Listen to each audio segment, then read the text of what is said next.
Micro oven ছাড়াও যে গ্যাসের চুলায় এত সুন্দর পিৎজা বানানো যায় সেই ভিডিও আমি আগে দেখলেও কখনো বিশ্বাস করিনি। তো সেই জন্য আজকে নিজে বানিয়ে দেখার চেষ্টা করলাম।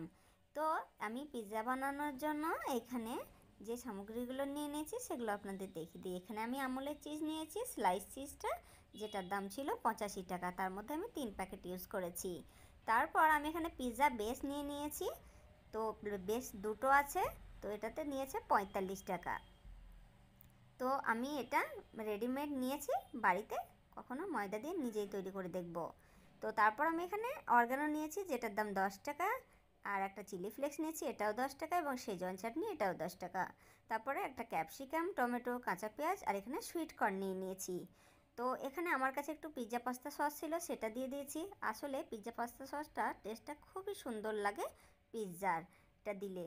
তো তারপর একটু শেজওয়ান চাটনি দিয়ে দেব, এবং শেজওয়ান চাটনি দেওয়ার পর আমি এখানে একটু অরিগানো দিয়ে দিচ্ছি, আবার একটু উপরেও দিয়ে দেব। তো তারপর আমি স্লাইস চিজ 1 প্যাকেট দিয়ে দিচ্ছি প্রথমে। এটা আমি এরকমভাবে কেটে নেব, তাহলে চারিদিকে এটা ছড়িয়ে থাকবে। তো তারপর আমি এখানে কেটে রাখা সবজিগুলো দিয়ে দিচ্ছি। আপনার কাছে যে সবজিগুলো অ্যাভেলেবেল থাকবে সেগুলো দেবেন। তো আরও 2 প্যাকেট স্লাইস চিজ আমি এখানে দিয়ে একটু চিলি ফ্লেক্স এবং একটু অরিগানো আবারও উপরে ছড়িয়ে দিয়েছি।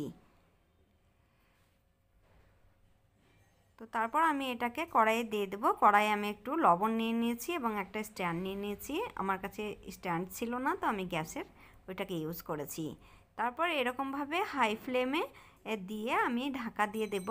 তো এরকমভাবে 10 মিনিট রাখার পর আবার এটাকে লো ফ্লেমে কিছুক্ষণ এইভাবে রেখে দেবো। উপরে আরও একটা ঢাকনা দিয়ে আমি ময়দা দিয়ে এটা সেঁটে দেবো। তারপর 20 মিনিট পর আমি এটাকে তুলে দেখব কেমন হয়েছে। যদি পুরোটা মেল্ট হয়ে যায় তাহলে আমাদের পিৎজা রেডি। তো দেখুন আমার পিৎজা একদম তৈরি হয়ে গেছে, আর একদম রেস্টুরেন্টের মতোই হয়েছে, খুব টেস্টি হয়েছিল। পারলে আপনারাও বাড়িতে ট্রাই করবেন।